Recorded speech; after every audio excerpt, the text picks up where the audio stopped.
Écoute bien ce que je vais te dire maintenant, parce que ce que tu es sur le point d'entendre, la plupart des prédicateurs n'oseront jamais le prononcer depuis une chaire. Pas parce que c'est faux, mais parce que c'est trop vrai, trop proche, trop douloureux. Il y a une guerre silencieuse, une guerre que personne ne voit, que personne n'annonce, et pourtant elle se mène en ce moment même dans des milliers de cœurs qui se disent consacrés à Dieu. Elle ne se déroule pas dans les rues, elle ne fait pas de bruit, elle ne laisse pas de traces visibles. Elle se passe dans les pensées les plus sombres de la nuit, dans l'intimité de ta chambre quand les lumières sont éteintes, dans le regard que tu poses sur quelqu'un que tu ne devrais pas regarder ainsi, dans ce frisson que tu éprouves et que tu supplies Dieu de t'enlever sans jamais oser en parler à âme qui vive. C'est le combat secret des élus contre leurs désirs sexuels. Et si personne ne t'en a parlé franchement, c'est aujourd'hui que ça change. Voici ce que peu de gens savent réellement. Dieu n'a pas choisi des anges pour accomplir son œuvre sur la terre. Il a choisi des êtres de chair, des êtres qui ressentent, des êtres qui désirent, des êtres qui luttent.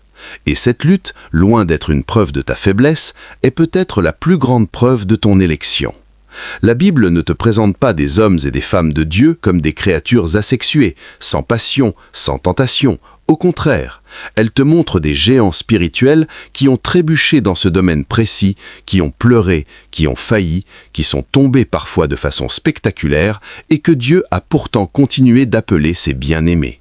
Alors, si tu portes en toi ce combat aujourd'hui, si tu te demandes si tu es encore digne de ton appel, si tu te sens honteux de ce que tu ressens, reste avec moi jusqu'à la fin de cette vidéo, parce que ce que tu vas apprendre va changer ta perspective sur toi-même, sur Dieu et sur ce que signifie vraiment être élu. Commençons par briser une idée reçue qui a fait des ravages dans l'Église depuis des siècles. L'idée que les désirs sexuels sont en eux-mêmes quelque chose de honteux, quelque chose d'impur, quelque chose que Dieu a introduit par erreur dans la nature humaine. Non, 1000 fois non. Dieu a créé le désir. C'est écrit dans Genèse 1, verset 31. Après avoir créé l'homme et la femme, avec toute leur nature sensuelle, toute leur capacité d'attrait l'un pour l'autre, Dieu regarda tout ce qu'il avait fait, et voici, c'était très bon. Très bon. Pas passable, pas tolérable, très bon. Le désir en lui-même n'est pas le problème. Le problème, c'est ce qu'on en fait. C'est là où la ligne est tracée, fine comme un fil de rasoir, entre l'expression juste d'une nature créée par Dieu et la transgression qui brise l'alliance avec le ciel. Et c'est précisément là que le combat des élus se joue, sur cette ligne, chaque jour, chaque nuit, dans chaque regard, dans chaque pensée. Imagine-toi en train de te promener sur le toit de ton palais en fin d'après-midi. Le soleil se couche sur Jérusalem et les pierres dorées de la ville reflètent une lumière chaude et presque mystique. Tu es roi, tu as tout, la puissance, les richesses, la gloire. Et puis, ton regard s'arrête. En bas, dans un jardin, une femme se baigne. Et elle est d'une beauté à couper le souffle. C'est l'histoire de David, l'homme selon le cœur de Dieu lui-même, celui que Dieu a arraché des champs de berger pour le placer sur le trône de tout Israël, celui qui a abattu Goliath non pas avec l'armure de Saül, mais avec une fronde et une foi inébranlables, celui dont les psaumes font encore pleurer des millions de croyants à travers le monde des millénaires plus tard. David, l'élu par excellence. Et pourtant, ce soir-là, David regarde Bethshabée, et au lieu de détourner les yeux, il s'attarde, il s'informe, il envoie chercher. Et l'Écriture dit avec une brutalité désarmante, dans 2 Samuel 11, verset 4, qu'il l'a pris. Juste ça, il l'a pris. Comme si c'était une chose, comme si sa propre souveraineté intérieure avait abdiqué en une fraction de seconde. Et ce n'est pas tout. Pour cacher son péché, David enverra Uri, le mari de Bathsheba, aux premières lignes du combat pour qu'il y trouve la mort. Un adultère s'est transformé en meurtre, et tout cela a commencé par un regard qui s'est attardé trop longtemps. Voici ce que l'histoire officielle ne te dit pas souvent.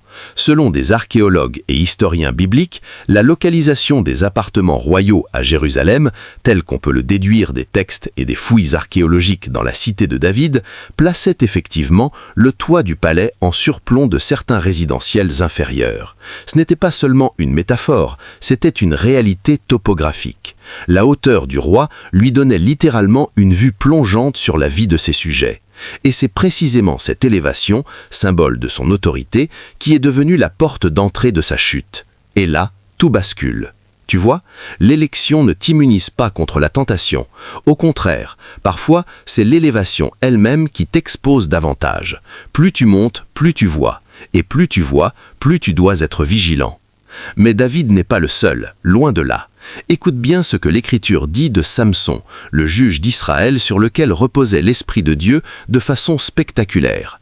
Juge 16, verset 1, raconte simplement que Samson alla vers Asa et qu'il y vit une femme prostituée et qu'il alla vers elle, sans aucune pudeur narrative. Comme si l'auteur voulait te rappeler que même les plus grands vases de l'Esprit Saint ne sont pas préservés de magie des pulsions les plus basiques. Samson était doté d'une force surhumaine. Il avait terrassé un lion à main neuve.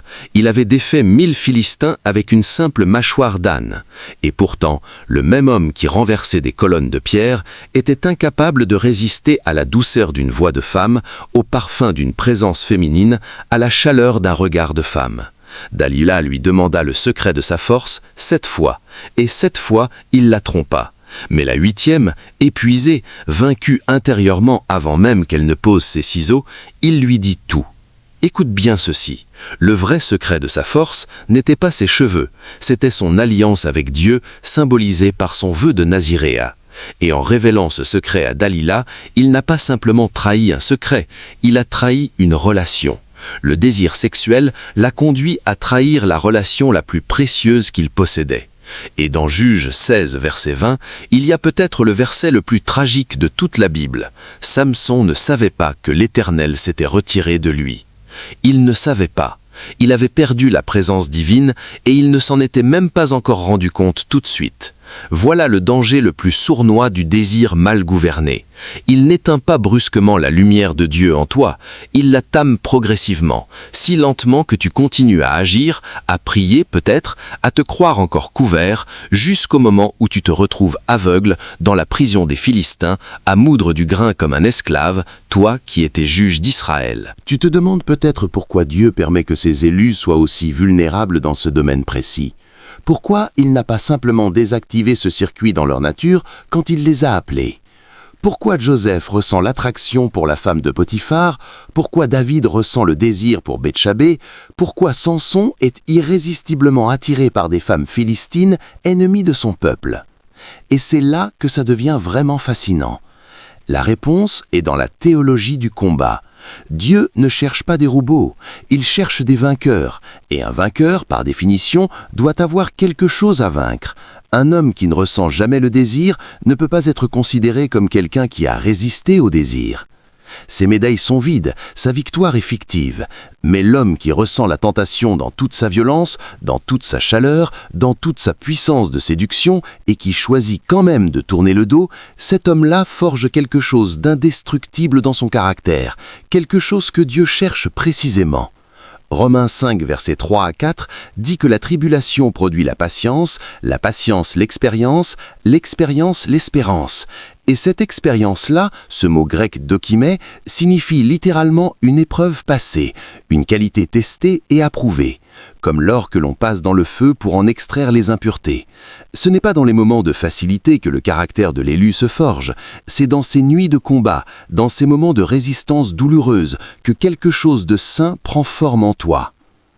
Parlons maintenant de Joseph, parce que son histoire est peut-être le plus parfait exemple biblique d'un élu qui a victorieusement traversé ce combat secret. Et je veux que tu visualises vraiment cette scène, parce qu'elle est d'une intensité dramatique absolument saisissante. Mets-toi à sa place. Tu as 17 ans quand tes propres frères te vendent comme esclave. Tu traverses le désert enchaîné. Tu arrives en Égypte, une civilisation que tu ne connais pas, dont tu ne parles pas la langue, dont tu ne comprends pas les coutumes. Tu es acheté comme une marchandise. Et pourtant, parce que Dieu est avec toi, tu t'élèves progressivement dans la maison de Potiphar, un officier de haut rang du Pharaon. Et puis, il y a la femme de Potiphar. Les écrits rabbiniques et plusieurs commentateurs bibliques ont décrit cette femme comme appartenant à l'aristocratie égyptienne, habituée à obtenir ce qu'elle voulait, entourée de tout le raffinement d'une civilisation les plus avancées de l'Antiquité. Elle avait des bijoux en or fin, des tissus de lin blanc, des parfums venus de Perse et d'Arabie. Selon l'archéologie égyptienne, les femmes de la classe aristocratique à cette époque accordaient une grande importance à leur apparence et n'hésitaient pas à exprimer ouvertement leurs désirs. C'était une autre culture, un autre code moral. Et elle insistait chaque jour, pas une fois, pas deux fois, chaque jour. Genèse 39, verset 10 précise qu'il n'écoutait point. Pour coucher avec elle, pour être avec elle. Cette répétition n'est pas une redondance littéraire, elle dit quelque chose d'essentiel sur la nature de la tentation. Elle est persistante, elle revient, elle s'adapte, elle cherche ton point faible, elle attend le bon moment. Et le bon moment arrive.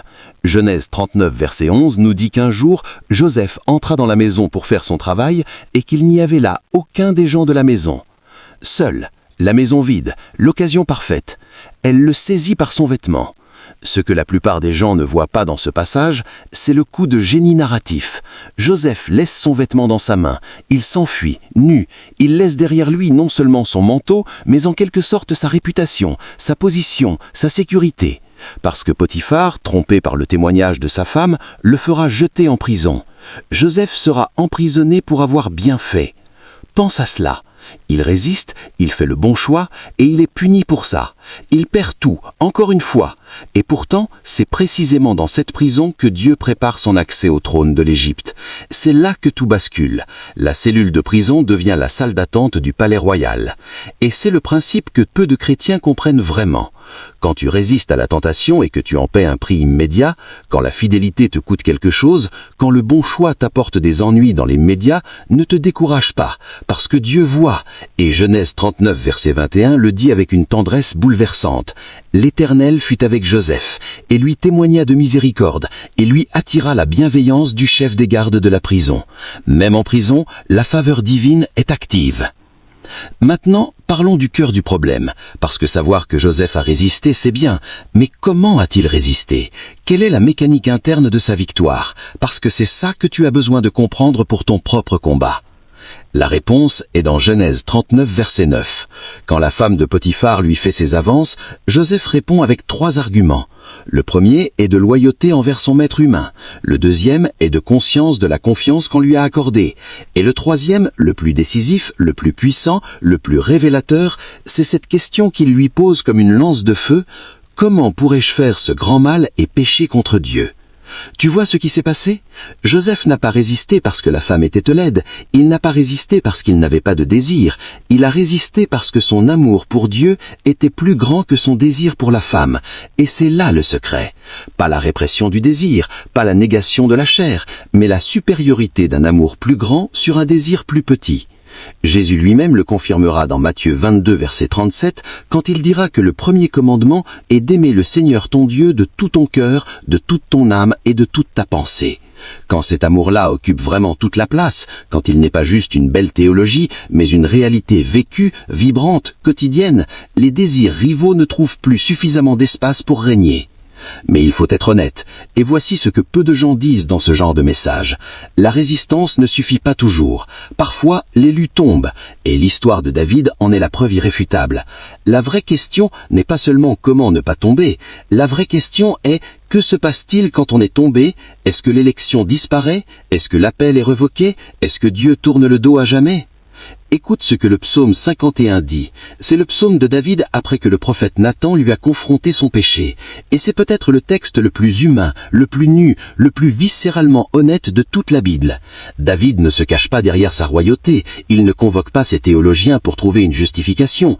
Il se met à plat ventre devant Dieu, et dans le psaume 51, versets 3 à 4, il crie « Aie pitié de moi, ô Dieu, selon ta grâce, selon ta grande miséricorde, efface mes transgressions. Lave-moi entièrement de mon iniquité et purifie-moi de mon péché, car je reconnais mes transgressions et mon péché est constamment devant moi. » Voici ce que l'histoire officielle ne te dit pas souvent à ce propos. Plusieurs psaumes de David qui suivent cet épisode, selon les données de la Septante et des commentaires hébreux anciens, auraient été composés dans des moments d'intense repentance. La tradition rabbinique, notamment dans les écrits du Talmud de Babylone, traité Moed Katan, présente David comme le modèle même du repentant sincère, celui qui la chute a finalement servi à enseigner au peuple d'Israël la voie du retour à Dieu. Sa chute est devenue une loi, ses larmes sont devenues une théologie. Et Dieu n'a pas désigné quelqu'un d'autre pour écrire les psaumes. Il a laissé David, le tombé, l'adultère, le meurtrier par procuration, écrire les chants de louange les plus utilisés dans l'histoire de l'humanité. Si ça ne te dit pas que la miséricorde de Dieu dépasse ton péché, je ne sais plus quoi te dire. Si tu es encore avec moi, c'est parce que ce message touche quelque chose de réel en toi. Tu portes peut-être un compas que personne ne connaît. Une addiction à la pornographie que tu caches derrière un sourire de dévotion le dimanche. Une attraction que tu ne comprends pas toi-même. Des pensées qui reviennent la nuit et qui te font honte le matin. Une relation qui a dérapé et dont tu ne sais plus comment sortir. Laisse une trace de ton passage en commentaire sous cette vidéo. Pas forcément les détails de ton combat. Juste un mot. Juste présent ou ça me parle. Parce que ce que nous bâtissons ici, sur la chaîne Mystère divin des élus, c'est une communauté de guerriers spirituels qui ne se jugent pas, mais qui s'encouragent. Rejoins-nous en t'abonnant maintenant. Maintenant, j'ai besoin de te parler d'un aspect de ce combat que l'on n'aborde presque jamais. Et c'est la question du corps. Parce que nous sommes des êtres spirituels, c'est vrai, mais nous sommes aussi des êtres physiques. Et le désir sexuel n'est pas que spirituel, il est neurologique, il est hormonal, il est profondément ancré dans la biologie humaine. Voici ce que peu de gens savent. Les neurosciences modernes ont identifié les circuits du désir dans le cerveau, notamment l'implication du système limbique et du nucleus accumbens, le centre de récompense du cerveau. Ces circuits sont puissants, ils ont été comparés aux circuits de la dépendance aux drogues les plus puissantes. Ce n'est pas une métaphore. Les mêmes voies neurales qui s'activent lors d'une excitation sexuelle intense s'activent lors d'une excitation sexuelle intense. Et selon des recherches publiées dans des revues comme Neuropsychopharmacologie, ces circuits peuvent être conditionnés et reprogrammés. Mais le processus est long et demande de l'intentionnalité. Et c'est là que la parole de Dieu rejoint la science avec une précision saisissante. Romains 12, verset 2 dit « Ne vous conformez pas au siècle présent, mais soyez transformés par le renouvellement de l'intelligence. » Le mot grec utilisé pour « renouvellement de l'intelligence » est « anakainosis tou nous ». C'est littéralement une reconstruction à partir du fondement, une reconfiguration de la pensée. Ce que Paul décrivait il y a 2000 ans, la neuroplasticité moderne l'a confirmé de façon rigoureuse. Le cerveau peut se reconfigurer, de nouvelles voies neuronales peuvent se créer, les anciennes peuvent s'affaiblir si on les prive de leur carburant. La sanctification n'est pas seulement un événement spirituel ponctuel, c'est un processus biologique, neurologique, spirituel, qui demande du temps, de la persévérance et de la grâce. Et c'est là qu'intervient l'une des vérités les plus pratiques et les moins enseignées sur ce sujet. La fuite, pas la confrontation, la fuite. L'apôtre Paul, dans 1 Corinthiens 6, verset 18, ne dit pas « résiste à l'immoralité sexuelle », il dit « fuyez l'immoralité sexuelle ». Et dans 2 Timothée 2, verset 22, il dit à Timothée « fuis les passions de la jeunesse ». Il ne lui dit pas « affronte-les », il ne lui dit pas « prie sur elles jusqu'à ce qu'elles meurent ». Il dit « fuis ».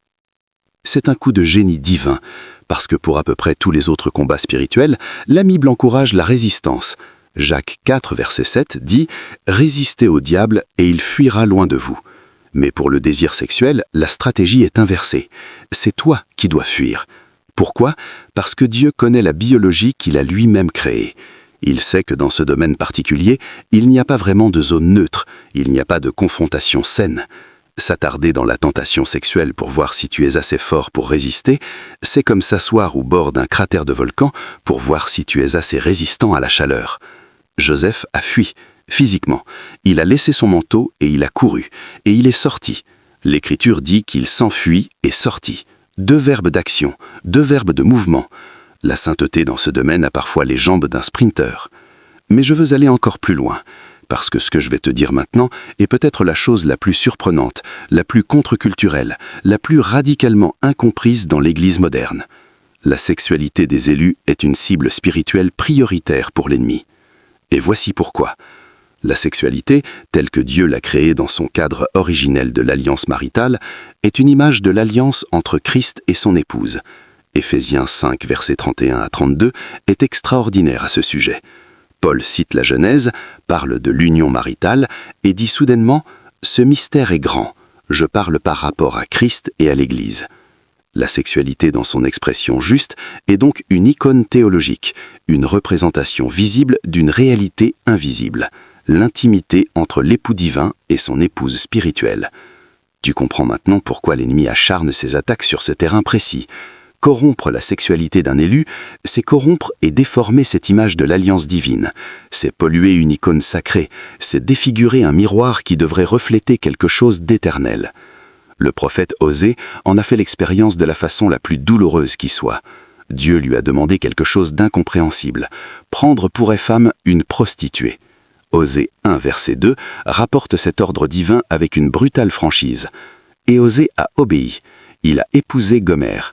Elle lui a été infidèle. Elle l'a quitté pour d'autres amants. Et à travers cette déchure conjugale personnelle et réelle, Osée a incarné dans sa propre chair la douleur de Dieu face à l'infidélité d'Israël. Ce que la tradition prophétique hébraïque et plusieurs commentaires du Talmud Jérusalem confirment, c'est que le livre d'Osée a été utilisé dans les synagogues pour enseigner la nature de l'alliance entre Dieu et son peuple. La sexualité et la spiritualité n'avaient jamais été séparées dans la pensée hébraïque. Elles parlaient le même langage, elles racontaient la même histoire. Et c'est dans cette lumière que Paul écrit ce passage décisif dans 1 Corinthiens 6, versets 19 à 20. « Ne savez-vous pas que votre corps est le temple du Saint-Esprit qui est en vous, que vous avez reçu de Dieu, et que vous ne vous appartenez pas à vous-même, car vous avez été rachetés à un grand prix. Glorifiez donc Dieu dans votre corps. » Ton corps n'est pas une prison pour ton âme. Ton corps n'est pas un obstacle à ta spiritualité. Ton corps est un temple, un lieu de résidence divine. Et dans le monde antique, violer un temple était le pire des sacrilèges. Les Grecs et les Romains exécutaient ceux qui osaient profaner les sanctuaires, parce que tout le monde comprenait que certains espaces étaient sacrés, consacrés, mis à part pour une présence plus haute. C'est ce que tu es, un sanctuaire vivant. Et le combat pour la pureté n'est pas une lutte morale fade et austère, c'est la garde du temple. Tu es à la fois le temple et le gardien du temple. Maintenant, parlons de ce qui se passe réellement dans la vie de ceux qui refusent de prendre ce combat au sérieux. Et c'est là que le récit est difficile mais nécessaire. L'Écriture parle de Ruben, le fils premier-né de Jacob. Il avait le droit d'aînesse, la double portion, l'autorité sur ses frères. Et dans Genèse 35, verset 22, une ligne terrible est écrite comme une note marginale. Ruben alla et coucha avec Bila, la concubine de son père, et Israël la prit. La phrase suivante change de sujet, comme si l'auteur ne voulait pas s'y attarder, mais l'histoire s'en souvient. Quand Jacob est mourant et qu'il prononce ses bénédictions prophétiques sur ses fils, dans Genèse 49, verset 4, voilà ce qu'il dit de Ruben, le premier-né, en Genèse 49, verset 4. « Impétueux comme l'eau, tu n'auras plus la prééminence, car tu es monté sur la couche de ton père, tu as profané ma couche, il est monté là-dessus. » La prophétie de sa destinée a été altérée par un moment de désir incontrôlé. La tribu de Ruben n'a jamais produit de roi, jamais produit de prophète majeur, jamais joué de rôle décisif dans l'histoire d'Israël. Une fracture de l'alliance a eu des conséquences multigénérationnelles. Ce n'est pas pour te faire peur, ce n'est pas pour t'accabler, c'est pour te montrer que les choix que tu fais dans l'obscurité ont des répercussions dans la lumière, que les batailles de la nuit déterminent les victoires du jour, que ce que tu fais avec ton désir en privé, dans les espaces cachés de ta vie, façonne qui tu deviendras en public, dans l'espace de ton destin. Mais voici la bonne nouvelle, et c'est la meilleure des nouvelles. Jésus est entré dans ce combat avec toi, non pas comme un juge distant qui évalue ta performance, mais comme un frère qui a traversé la même arène. Hébreux 4, verset 15 est un des versets les plus profonds du Nouveau Testament, et pourtant il est si souvent glissé sans y prêter attention. Il dit « Nous n'avons pas un souverain sacrificateur qui ne puisse compatir à nos faiblesses. Au contraire, il a été tenté en tout point comme nous, et cependant, il n'a pas péché. » Tenté en tout point, l'expression grecque katapanta, selon toute chose, pas symboliquement, pas par proxy, réellement. Jésus a vécu dans un corps humain avec tous ses circuits neuraux, toutes ses sensations, tous ses élans naturels. Et Matthieu 4, versets 1 à 11, nous montre sa confrontation directe avec l'ennemi dans le désert, après 40 jours de fun, donc dans un état de vulnérabilité physique extrême. Il a tenu, non pas parce qu'il était immunisé, mais parce qu'il avait décidé. Et cette décision de Jésus, cette victoire de Jésus, n'est pas seulement un exemple moral, elle est une provision légale. En Jésus-Christ, tu as accès non seulement à son exemple, mais à sa force. Philippiens 4, verset 13 dit « Je puis tout par Christ qui me fortifie ». Le mot « tout » dans le contexte paulin inclut précisément ce combat-là. Alors pratiquement, concrètement, qu'est-ce que ça signifie de mener ce combat en élu? Ça signifie d'abord la transparence radicale devant Dieu. Non pas une confession de façade, mais une nudité totale de l'âme. Le psaume 139, versets 23 à 24, est une prière que tu peux rendre tienne dès aujourd'hui. Sonde-moi, ô Dieu, et connais mon cœur. Éprouve-moi et connais mes pensées. Regarde si je suis dans une voie mauvaise et conduis-moi dans la voie éternelle. Ça signifie ensuite la redevabilité humaine. Jacques 5, verset 16 dit « Confessez donc vos péchés les uns aux autres et priez les uns pour les autres, afin que vous soyez guéris. » L'isolement est le meilleur allié de la tentation. L'ennemi travaille dans le secret. Quand tu sors ton combat de l'ombre pour le confier à un frère ou une sœur de confiance, quand tu oses dire « j'ai du mal dans ce domaine », tu prives l'ennemi de sa principale arme, qui est la honte solitaire. Ça signifie aussi la garde de tes yeux. Job l'avait compris plusieurs millénaires avant les neurosciences. Dans Job 31, verset 1, il dit avec une sobriété admirable « J'avais fait un pacte avec mes yeux. Comment donc aurais-je arrêté mon regard sur une vierge ?» La garde des yeux n'est pas du puritanisme névrotique. C'est de la stratégie militaire spirituelle. Tu ne donnes pas l'accès au stimulus qui déclenche la cascade neurologique. Tu coupes le problème à la racine.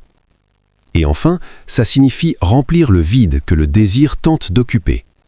Le désir mal orienté est souvent le symptôme d'un autre vide. Un vide affectif, un vide de sens, une blessure qui cherche un baume rapide. Proverbe 4, verset 23 dit « Garde ton cœur plus que toute autre chose, car de lui viennent les sources de la vie. » Garder le cœur, c'est nourrir le cœur avec ce qui apporte la vraie vie, la parole de Dieu, la communion avec lui, les relations vraies et saines, l'accomplissement de ton appel. Quand ces sources-là coulent fort, les autres sources perdent leur attrait. Je veux te laisser avec cette image. Dans l'Antiquité, les forgerons travaillaient le métal dans une chaleur intense. L'acier brut ne pouvait devenir une lame parfaite qu'en passant par le feu. On l'y plongeait, on l'en retirait, on le martelait, on l'y replongeait, et à chaque passage dans le feu, les impuretés remontaient à la surface et étaient éliminées. Ce n'est qu'après ce processus long et douloureux que la lame devenait tranchante, précise, digne d'un guerrier royal. Tu es dans le feu de ce combat. Et si tu luttes, si tu ressens cette tension, si ce combat te coûte quelque chose, c'est parce que Dieu est en train de te forger, pas de te détruire, de te forger. Et le feu qui te brûle aujourd'hui est le même feu qui révèle demain ce que tu es vraiment fait pour être. 1 Pierre 4, versets 12 à 13 dit « Bien-aimés, ne soyez pas surpris, comme d'une chose étrange, de la fournaise qui est au milieu de vous, et qui est pour vous une épreuve. Au contraire, réjouissez-vous, dans la mesure où vous participez aux souffrances du Christ, afin que vous soyez aussi dans la joie et dans l'allégresse lorsque sa gloire apparaîtra. Ta lutte n'est pas la preuve que tu as été exclu de l'élection. Ta lutte est la preuve que l'ennemi te prend au sérieux. Et quelqu'un que l'ennemi prend au sérieux, c'est quelqu'un dont le destin l'inquiète. Alors, je te pose cette question pour finir et je veux que tu la gardes avec toi longtemps après la fin de cette vidéo. Si Dieu a utilisé David le tombé, Joseph le résistant, Samson le répétitif, Osée le prophète blessé pour accomplir ses desseins les plus profonds sur la terre, qu'est-ce qu'il est en train de préparer à travers le combat secret que tu mènes toi, en ce moment, dans le silence de ta vie intérieure? Peut-être que ta délivrance n'est pas seulement pour toi. Peut-être qu'elle est aussi pour les milliers de personnes que tu aideras un jour à traverser cette même vallée, parce que tu l'auras traversée toi-même. Peut-être que ta victoire est le début d'un héritage que tes enfants et tes petits-enfants hériteront sans savoir à quel prix il a été acquis. Continue de te battre, continue de te relever, continue de revenir. Et souviens-toi toujours de cette parole de Michée 7, verset 8, « Ne te réjouis pas à mon sujet, ô mon ennemi, car si je suis tombé, je me relèverai. Si je suis assis dans les ténèbres, l'Éternel sera ma lumière. » Dans la prochaine vidéo, nous allons explorer un mystère encore plus profond. Pourquoi certains élus semblent tomber encore et encore dans le même péché, et ce que la Bible révèle sur les cycles de chute et les portes spirituelles qui les permettent. Ce que tu vas découvrir va changer la façon de comprendre ta propre histoire. Ne rate pas ça. En attendant, rejoins la famille de Mystères divins des élus en t'abonnant, Partage cette vidéo avec quelqu'un qui en a besoin aujourd'hui et laisse un commentaire pour me dire quel passage de cette vidéo a touché ton cœur le plus profondément. Je lis chaque commentaire. Chaque mot compte.